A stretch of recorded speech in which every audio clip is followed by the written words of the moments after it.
I'm very excited about this book because I can actually feel comfortable giving my oldest, who's 10, who loves to cook and wants to be a chef, a book that I don't have to go through and be like, well, let's swap that out.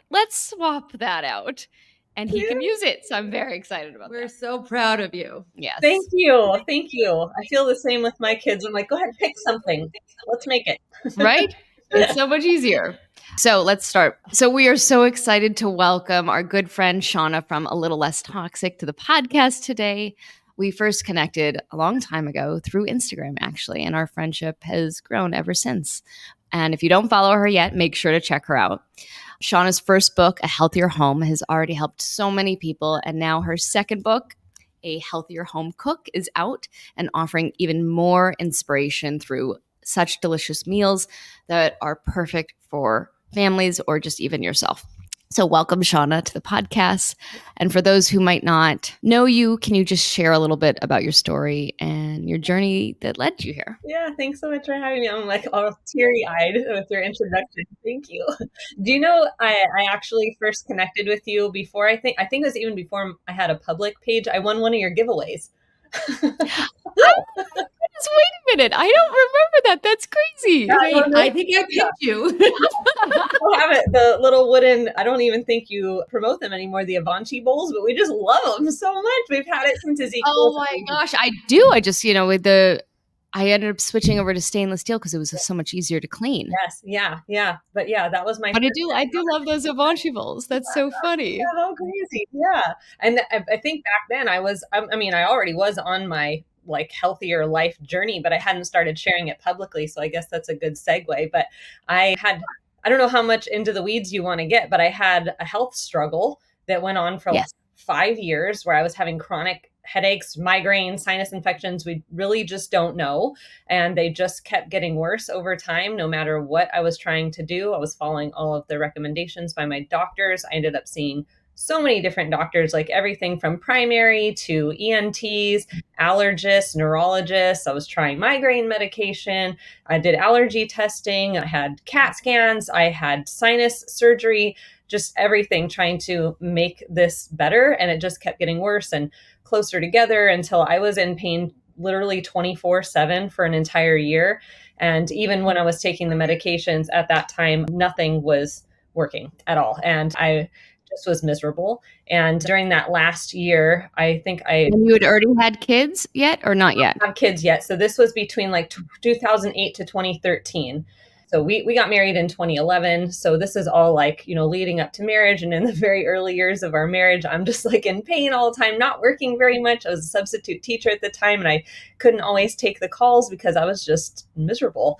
It was rough. And my health, I think, was just deteriorating in the meantime because of whatever led to this situation in the beginning. And then also the medication that I was taking, all they would prescribe me or offer me was just antibiotics and steroids over and over and over. And I didn't have the knowledge to know that this is probably not a great idea, but some instinct in me was like, don't take these all the time. So I would just avoid going to the doctor sometimes as long as I could, because they truly just had no other alternatives for me. I asked about food, I asked about other things, and they said, no, there's nothing you can do. One of my doctors said, you keep getting colds because you're cold, turn your heater up. Like they didn't know what to do with me. Wow. Yeah. That's what I mean. And that's what so many people struggle with. This is why people come to Natasha. This is why people come to you. It's like, this is why I got started. That's Emily has colitis. Yes. Right. And so I think, unfortunately, that's why so many people need your books and your tools. I think what's hard for people to wrap their head around is it too late? Like, did you always start this way? And I get that question a lot, and people don't realize that my friends used to call me Taco Bell Tasha because I lived at Taco Bell and I thought Subway was the healthier alternative. But what about you? The same. I had Taco Bell on my wedding day, like with my tiara on, makeup on, like stop the limo. We're getting Taco Bell before I go to get married. Oh my God. Me. I think that, because sometimes people can think, oh, you lived like a super unhealthy lifestyle and that's why you got sick. But it was really just a very normal, common lifestyle. It was the standard American diet. I was just using everything conventional. And same thing, I thought I was being healthy because I got 100-calorie packs, and I would have, some carrot sticks and celery sticks along with my foot-long veggie Subway sandwich and my giant Jamba Juice. That's how I thought I was being healthy, I would restricting. take the bread out of the middle of the Subway sandwich and I thought would that eat was those better. snack wells. Those were my like snack go-to. wells, the 100-calorie snack wells. pelt. Oh my God, they were Exactly. So yeah, none of this was, familiar to me, this like less toxic lifestyle. It really happened because of, it was like, necessity is the mother of invention kind of thing. But this last year when I was in pain, that 24 hours a day, 7 days a week, I went back to the doctor. I got back on antibiotics and steroids out of desperation again. And while I was on antibiotics, I had a little tiny hangnail, and it got infected just doing nothing, just living life. I felt like, if you ever had a cut or something, you're like, that feels a little infected. And so I cleaned it up really good, but it started like throbbing and pulsating. But it was bedtime. And I told my husband, I'm like, this is infected. It feels weird. It's pulsating. Like it kind of, rang an alarm in my head, but it was bedtime. So we went to bed. And then in the morning, he asked how it was. It didn't hurt anymore, but I had a tender pain point in my underarm on the same side. And that set off another little alarm, but I didn't really make the connection. And then later in the day, I had another tender pain point on my forearm on the same arm. And now that's like, okay, red flag. I've got pain leading to my heart. And if that's infection, I'm in trouble. So I go to urgent care, and he's like, yeah, you have a staph infection. Let me give you antibiotics. I'm like, I'm on antibiotics, so he gives me a shot of something stronger and says that'll take care of it, and some topical prescription. If this doesn't take care of it, you need to go to the emergency room. So I go to the pharmacy. I'm updating my mom because she's a nurse, so I'm like sending her pictures. This is on like my BlackBerry, back in the days, 2013. I'm updating my mom and my husband. They're both at work, and my mom's telling the doctor she's working with, and I'm sending her pictures because while I'm at the urgent care, now there's a red line bulging out of my bicep. So I'm like, no, right? And he's like, no, this will take care of it. But if not, emergency room. So I'm in line at the pharmacy sending pictures of the lines to my mom. And I get a text back, and it says, the doctor said if that gets any worse, you need to go to the emergency room like yesterday. And I look down at my arm, and there's a red line bulging out from my thumb all the way up to my underarm. So long story, a little shorter, we end up at the emergency room, mom, husband, me, and pretty much, they did my triage, and I have tachycardia. So they rushed me back, EKG, I'm septic, I have MRSA. So now I have a week of IV antibiotics. I would have died if I didn't go in, if people aren't familiar with sepsis and MRSA, but it was a antibiotic resistant strain of staph infection in my blood. So I've got blood poisoning of an infection that's very hard to treat. So I had to be on IV antibiotics, of the strongest antibiotics known to man, to try and kill this thing, and then followed by a month of oral antibiotics. And I'm just over it. I'm just completely fed up. Like, something has to give. I'm going to just either choose to live in pain, or I can't keep going this route. These things you're giving me are literally killing me. So antibiotics saved my life, but they put me in the position of where I'm going to die from a superbug, So that was when all of this began for me, because at that time, my mom ended up seeing, it was JJ Virgin on PBS talking about inflammation and how you can eliminate some foods to see if it brings down your inflammation, and then reintroduce the ones that can be healthy for you. And I'm just absolutely desperate. So I did it. And I was on the elimination part of it still, maybe a week to 2 weeks into it. I want to say it was days. My headache was finally gone for the first time in over a year. I was sleeping better. My energy was better. My mood was better. My skin was clearing up. My hair felt healthier. Like, I felt like a new person within 1 to 2 weeks. And it just changed my life forever. But it made me start reading ingredients and paying attention to what I was putting in, on, and around my body. And it's just been a really kind of gradual evolution ever since that point. I love that. I mean, I hate that craziness, but I love how you found that. And I think, unfortunately, so many people deal with this.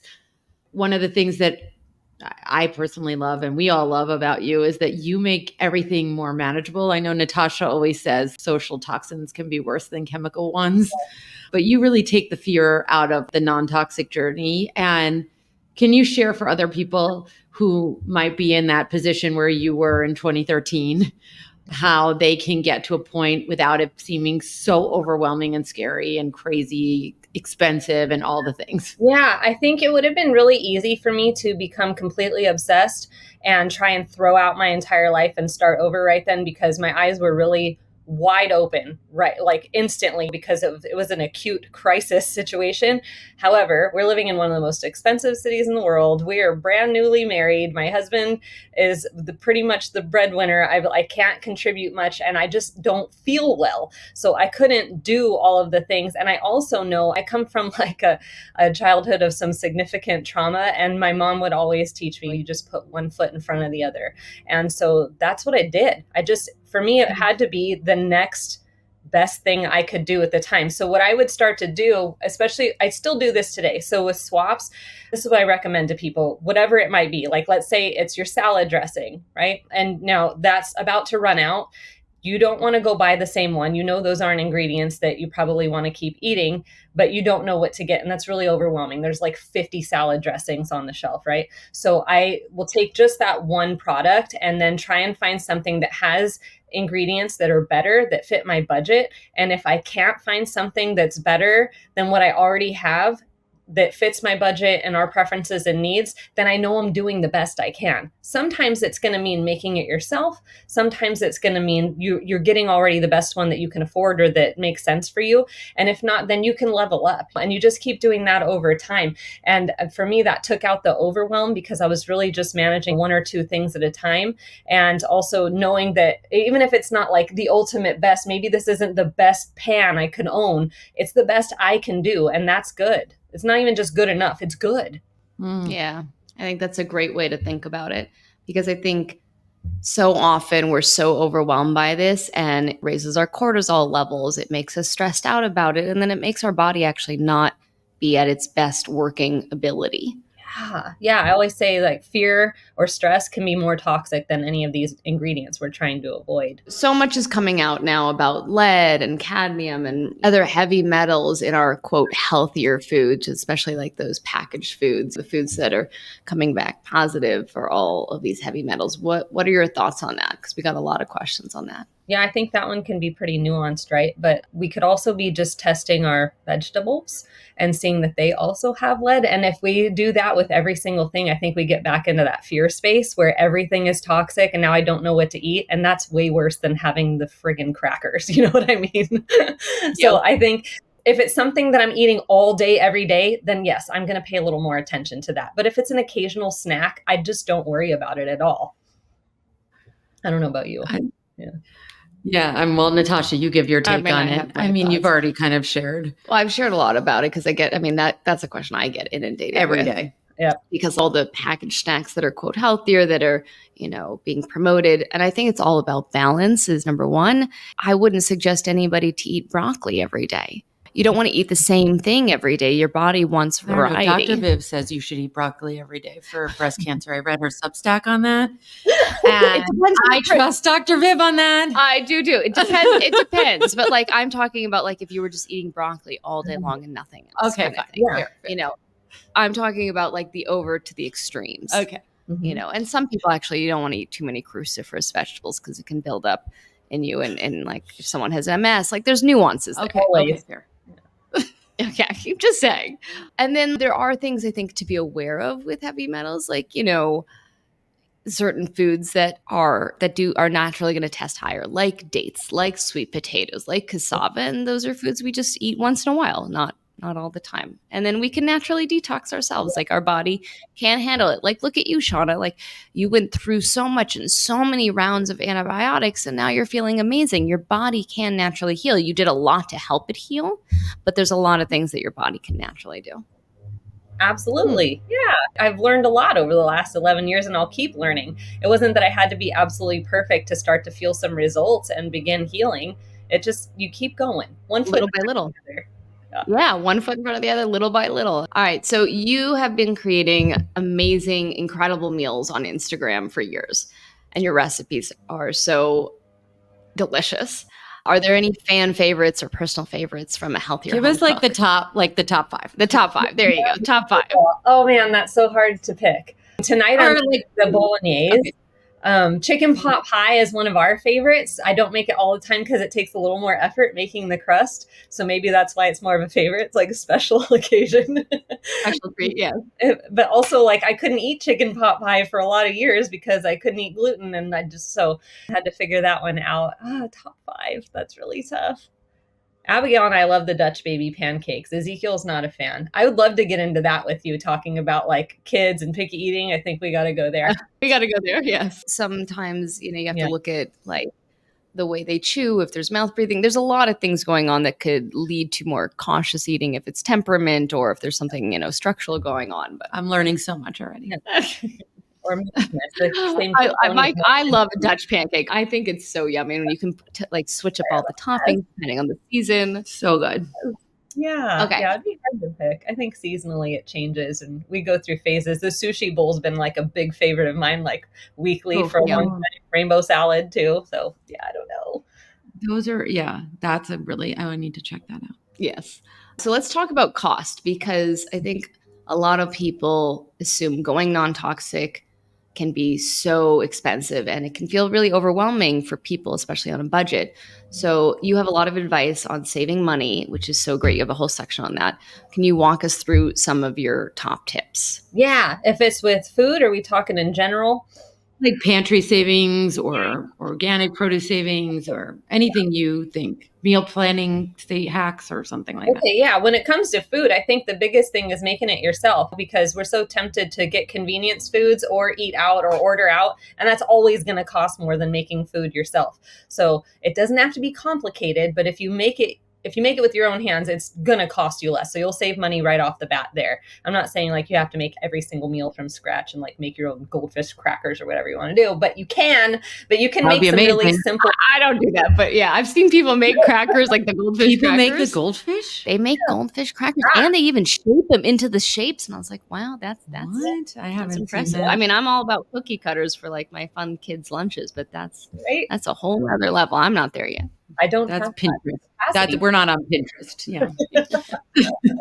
But yeah, walk us through that, because I think that's a hard one. And people just have this automatic assumption that like, well, even if I'm going to cook at home, it's still expensive because all the organic produce and all the organic dairy and meat, it's not possible to do it all. Yeah. Well, then don't do it all. Do what you can. My thing is always do what you can with what you're able and as it makes sense for you. But you can easily buy a whole chicken. It doesn't even have to be organic, but buying a whole chicken is going to be less toxic than buying a rotisserie chicken. Okay. Or it's going to be less toxic than eating out. Okay. So you buy a whole chicken. If you can go organic, and if you can't, don't panic. So you get a chicken, right? And then you throw it in a pot with water and seasonings and vegetables, and you've got soup. You don't have to overcomplicate it. And you can always level up and, use the things that you have access to, but you can make a wholesome, nourishing meal for very affordable prices. And especially when you're getting things like, I mean, you can pick and choose, like you can use the EWG's Dirty Dozen to help you figure out which produce is worth spending the little bit extra on. And oftentimes the price difference is very comparable. So, but when it's not, you just pick and choose and don't fret if you can't afford everything organic. I don't buy everything organic. I try to when I'm able to and when it makes sense to. But yeah, and then I think if you just get some good, wholesome, nourishing protein and some good fiber and healthy fats and put it all together in a dish, then you're doing a good work. I like it. What do you prioritize when you first starting out, like in terms of organic? What are less toxic? Or less toxic? Yeah, I think it depends. But for us, meat was a big one that I wanted to get better sourced. For one thing, this was the first thing that my husband got really on board for, doing less toxic, because it tasted better. So he was like, okay, we have to spend the money on this meat because it just tastes better. But I was thinking about, it's not just you are what you eat eats. So I wanted to have better quality meat. And I just, after seeing the difference with the way these animals are raised in these like concentrated animal feeding operations versus being like outdoors and in sunshine and moving their bodies, it just didn't seem like the healthy choice to eat the ones that are probably very sick, So I think, meat can be one where I splurge a little bit more. And then I do love the Dirty Dozen recommendations. I think that's really helpful. I'm trying to think what else. Otherwise, Yeah. Can I ask you Otherwise, both? Where do you source your meat for Shawna and Natasha? Like, where do you guys order your meat? And I'll link it in the show notes. Oh, yeah. For those of us who don't know. Yeah. Currently, I use mostly get meat from Wild Pastures and from Primal Pastures. I know it's really confusing because they're so similar. Primal Pastures is in Temecula. Okay. They're different. They're two different companies. So Primal Pastures is in Temecula, so it's more local to me because I'm Southern California. So shipping to me is not crazy. I think for some other parts of the country it can be. So I looked for another source that I could recommend to people that would be more affordable. And I love Wild Pastures, and they have some things that Primal doesn't, and that they're even more affordable. They're really, really. Do they do eggs too? Well, You do eggs from them? I don't think they do. Primal Pastures does, but I don't think Wild Pastures does yet. Good to know. Yeah. Okay, Natasha, now's your chance. Share away. I do Nourish Cooperative. That's where we get our meat from. They're based out of Michigan, but they're great. These two sisters that started a whole regenerative farm and using like low polyunsaturated fatty acids to like in terms of their feed. And they're really passionate about it. But I also love the Wild Pastures and Primal Pastures. But for people who aren't. And they do eggs. They have Angel Acres. And they're partnering with other farms that they're going out and trying to expand. I haven't heard of them. Oh, Nourish Cooperative. They're amazing. Yeah. Shawna, one of the cool things about their eggs is they arrive like dirty. Oh, like, yeah. Covered in dirt. Unwashed, yeah. Dirty. I'm about to pee in my pants. Wait, that sounds so messed up. And I love like Shawna. Yeah. She's like, yes, dirty, but you understand. Our audience understands. They know. They're fresh from the dirt. Right? Yeah, well, because my mom has chickens, and sometimes we get their gleanings, and I'm always happy that I have mom's chicken eggs that have little feathers stuck to them and stuff still. Well, when they're unwashed, they actually last longer. And so they can last for months when you don't wash them, but the FDA and everything, makes you wash them. And they require like chlorine washes sometimes too, right? Yeah, it's a big thing. But if you're wondering where to find meat and you don't want to ship for places that are further away or not like closer to you, check out Regenerative Farmers of America. And they can send you a whole list of regenerative farmers that are near you, which is great to check out. And then you can reach out to your local farmers and support them. Yes, farmers market. Or even farmers markets. Yeah, even better. Yes. Yeah. I like that. Awesome. Okay, we have audience questions. Okay. Yeah. Wait, well, we've sprinkled some of them in. Yeah. Oh, yeah. Okay. So what's your go-to weeknight meal? Somebody asked. Yeah. Oh, spaghetti? Yeah, we do that one pretty commonly, or soups or stew. Yeah. Yeah, we're not like huge breakfast people. I think that's part of the Dutch baby problem. Ezekiel and I don't have any appetite in the morning. My husband and daughter do, so they eat. But yeah, breakfast isn't like our main one. But when I do make breakfast, it's usually like on the weekends. But yeah, mostly like dinners. So like spaghetti, the bolognese, soups. I really like when I can cook once and eat twice. So for a second day, I like that. Cook once, eat twice. Yes. Yeah. I'm all about that because people ask like, what do you do for lunches? I'm like, leftovers. Yeah. Yeah, you're the queen of leftovers. And then repurposing. Yeah. So good. Repurpose. Yeah. Okay. So do you have any tips for an extreme beginner and vegan on using the Instapot? I'd like to hear this. Yeah, an extreme beginner. Ooh, what would be a good one? Rice. It's like a perfect rice cooker every time, and it's so easy. It's 1-to-1 ratio, so that would be great. And then also, I love pressure cooking beans and other any grains in there. I think would be really great. And then you can do soups and stews in there too. But yeah, I soak and sometimes sprout and then cook my beans in the Instant Pot, and that saves a lot of time. And you can make good broths in there too with your veggie scraps. You two might be horrified to know that I've never used an Instant Pot. Never used an Instant Pot? Yeah. What do you use to make? Well, she doesn't cook that much. I don't do her husband, cooking, but he doesn't use it either. Oh, Emily. Shawna, you may have to come over here. They use the stove. She uses the stove. The stove's good. Yeah. It works. It's just, I don't know. My Instapot, like, is just so I might need to try it. easy. And like when you're using the stove or you can just set it, like when I make my bone broth, like When I was at your house, you made a curry thing in the Instapot that was amazing. Curried rice vegetable thing. And then I was thinking, maybe I should try the Instapot. It's a set it and forget it thing. It's like, old, I didn't forget it. I used to love that. yeah. So it's nice. It can be a little more hands off with something. Yeah, without the infomercial. Yeah. I love it. Yeah. all right, how do you, Shawna, stay centered in the limelight? She is always so real. That's I don't know. Yeah, the audience question. I don't really know like the alternative. I would throw my phone into a volcano before I tried to like put on a show. I can't. No, thank you. No, you guys love Mr. Rogers too, right? I don't know about you, Emily, but I know Natasha. No, I do. She does too. Yeah. So I saw an interview with him before, and he said when he films, he always would imagine one child on the other side of the screen that he was talking to. And I truly do the same thing, but not a child. I usually imagine I'm talking to like one of my best friends who's still learning this stuff. I'm just talking to Tiff, So that's it. It's like if I'm going to record myself, it's just the same thing as me sending a video to my friends. And I oftentimes send them the exact same video, and that's how it ended up online. So I think, I never look at it as like anything other than just sharing information with a friend. I think that's good. How do you not get overwhelmed by cooking or the cleanup? Oh, I do. Doesn't everyone? Yeah, it's right. It very much. I love your pile of packages, your little less toxic pile, or what do you call it again? ALLT mountain. Yeah. The mountain. Yeah. There's in it right now. You should see my shed right now. It's can I show it? Yeah, it's so relatable because all of us, there we go. Oh my gosh. So we got to see the mountain live and in person if you're not watching this on YouTube. That's Launch Party Mountain. It's something else. Woo! Oh my God, it's so good. That's amazing.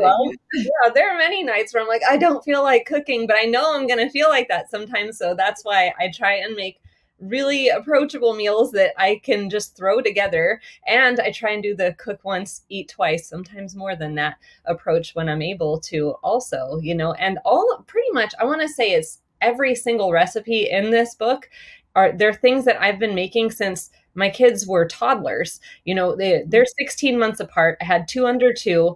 I started my public Instagram page when they were like 3 and 2, I think. I've been very busy. I didn't mean to grow a business. This happened on accident.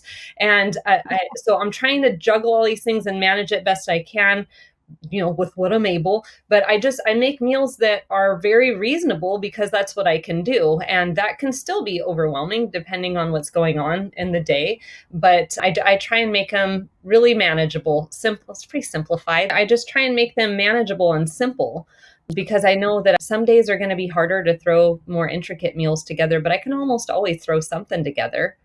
I think that's what I love about the book is that there's so much variety. So, you have some that are like, all right, that's a weekend meal or something that is going to take a little bit more time. And then you have the easy meals that I don't have a lot of time, but this is simple and it can give me multiple meals. And that's a great thing for me to do. Yeah, absolutely. Yeah. Like falafel night, like we call it falafel night because it kind of feels like a bigger undertaking, even though it's really not. It's just one that involves a little more like I have to be standing at the stove paying attention to this, which you can't always do when you have little kids running around, I love it. All right. Well, we asked you everything. Do you feel like there's one thing that you want to tell the audience that we're missing, like one good Shawna gem that we don't get to hear from you all the time? I don't know. Yeah, I don't know. Well, I did want to touch on that picky eating thing. I would love to hear your insight on this too, because I get asked probably the most frequent question I get asked is how do you, and I'm putting air quotes, how do you get your kids to eat healthy? And I feel like, well, I don't get them to eat anything. I feed them. I offer them food. I never I'm not like, that whole, I'm not a short order cook. I am not. This is the meal that I made, but I also take into account that my kids have their own preferences and they have their own taste buds and sensory stuff. And I do take that into account. So it's not like I'm going to make a lasagna and put melted cheese over the whole thing when I know one kid really can't eat melted cheese. So I'll leave the cheese off of part of it so that I can serve that kid too. But I still expect them to, like, this is the meal I made. I'm not going to make another dinner after this. So, and I think they've had lots of exposure to all of these things. I think that they've had great education because I'm not just saying like, this is what we eat, the end. I'm teaching them how I'm making this. They're making it with me. I'm teaching them why we eat the things together. And that's the other part of it too, that they, I think, have a lot of autonomy because they're involved in the process. And a lot of times I serve meals family style so that they can pick and choose what they want to put on their plate. And I see them get even more bold with their decision making with these kinds of approaches too. So I think that there's a lot of picky eating that doesn't necessarily need to exist. I know that there are certain circumstances where it can be trickier, with sensory aversions and different learning types and disorders and things like that. But I think that sometimes as parents, we can exacerbate the issue. And I see a lot of kids on very restricted diets, even in my own circle, that is really sad and unfortunate to me. And I think that we can do a lot to shift that just by the way that we lead, right? That's a good point. Yeah, 100%. It's like definitely based on like modeling and education and taking the pressure away and figuring out, I think, first and foremost, what's triggering us as the adult. Because why are we so nervous? Of course, we want our kids to be happy and healthy and growing and thriving, but we have to figure out where that's coming from. Is that something that was a challenge for us when we were children? Did we really have really restrictive eating? Did we have parents that followed? When I grew up, my mom was all about the Pam spray and the 100-calorie packs and no oil on anything because that was bad for you. And there was a lot of yo-yo dieting back in the day. Yes. And that was really confusing for me and hard as a child. And so it took a lot of time for me to learn about that, not only in my graduate studies, but also I think personally taking the time to process it and reflect back and learn about what I wanted to teach my kids. And I think that's a big part of it, and figuring out your relationship with food and what you want, what your values are with food. And then that way you can kind of adjust those with your kids. Yeah. Because I think sometimes it is kind of like a fear thing where you're like, oh, they're not going to eat if I don't make something else. And then they're not going to have enough or something. I think, there can be a lot motivating how we respond to those. And then we get into that cycle. And so it becomes a little bit harder, but you can always break it. I love the concept of having family meetings where we learn something and we're like, all right, we're going to change this now because we learned it. And then it just shows your kids too that you don't know everything. Now we've learned something new. I'm going to share it with you and we're going to adjust this in our family. Yeah. Make it work for you. Yeah. But something I like, especially with kids, that I don't like to refer to them as picky. I like to refer to kids. They tend to be more cautious. And I find that there's kids who are more cautious and more adventurous. And it's kind of like a spectrum. And then there's kids all in between. And kids who tend to be more cautious with their eating typically are more cautious in their general settings and other environments, right? When they approach play, when they approach a new situation, right? They tend to be a little bit more cautious, and they might be that way with their eating as well. But I find with those types of kids, I like to approach it in a way where I talk about it, depending on the age, where we talk about our taste buds, because they change every couple of weeks. So we never know if we're going to like something today. We might like something today and we might not like it tomorrow because our taste buds change. And so I always like to talk to kids about trying something, but you don't actually have to finish it. You don't have to eat all of it. You can say, not my favorite, not my favorite today. Yes. And I think just having that additional language really helps a child feel a little bit more comfortable and safer in trying something and not having expectations or pressure being put on them. Yeah, so good. Yeah. I feel like too, I don't know what you think about this, but I tried to not like add language like, oh, is that yucky? Or you don't like that, just kind of observe. And then I remember one time Ezekiel like loved peas, like wanted peas all the time. Then one day he was like, nope. And instead of saying anything kind of negative about it, I was like, oh, are you on a break from peas? Cool. The end. And then months later, he tried them again. Like I just kept offering them, and then he tried them again. And now he loves peas again. I just didn't turn peas into an issue, Right. Well, once you move them to that list, it's like, they become they're more sensitive to it and they're more aware of it. So you're really definitely on it. Like the less language, the better. But sometimes I like to have games with it, when there's not pressure. So you have to remove the pressure and make sure that you're comfortable with it. So like taking a magnifying glass and having them look at their tongue to see like all the little grooves and bumps, and those are your taste buds in different areas and what you can taste on different sections as they get older. It's fun to learn that way because we all go through phases. That's a fun idea. I love you so much. That's so good. I hadn't heard that before. And that's a new one from you. I like that. I did it with our guys. See, I'm still. You're still getting me with new things. I'm still learning, even though we're with each other 24 hours a day, 24/7, million miles. That's so good. Yeah.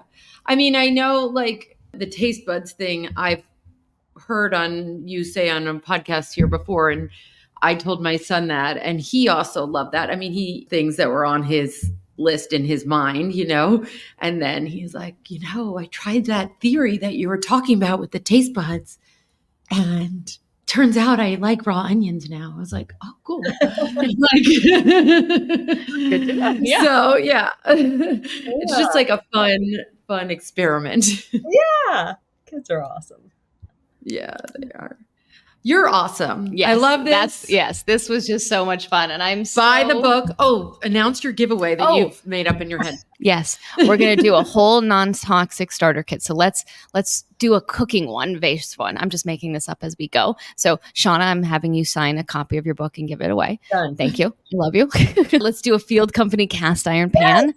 And let's do a 360 stainless steel roasting pan. Amazing. That's so cool. Oh, and let's add the spatula, the stainless steel spatula from Field Company, and like the little cast iron cleaning brush to make sure you're not feeling overwhelmed with that. And then a regular full circle cleaning brush. And then let's throw in a set of stasher bags because that makes it a lot easier, and a set of glass Tupperware. And this is all in honor of the fact that this all started when Shawna won your giveaway. There we go. Yes, we gotta honor that. Yes. So it's full circle moment. Full circle. This is amazing. I love it. We're so proud of you. I know. I mean, like the fact that you could write not one, but 2 books and crank them out when you have 2 kids. People don't understand that. And and homeschooling. No, that's like, amazing. Just super mama We're here. Floored. Yeah. I'd say the same about both of you. I'm in awe. Disbelief. I don't know how you do all you do, but I think that's all moms, huh? Yeah. Right. As I was gonna say, it's all moms. Like somehow we can do so much and let, I don't know, not to throw the dads under the bus, but like they get the man flu and they can't get out of bed. Anyways. That's for another podcast. Okay. We can chit chat all about that. But next time we see you, I think we'll probably be doing another water test, right? Because that's like our annual event. Yes. That's going to be our annual thing at Expo, right? Because we just have so many. We've met a couple people in New York who were like, can I come to your water test next time? Yes. So we've invited a few newbies to the water test in Anaheim. So the bras will have to get real blindfolds this time. No, we got to stick with the bras. You got to bras as blindfolds. You got to keep the tradition going. Maybe new bras, but not new blindfolds. So good.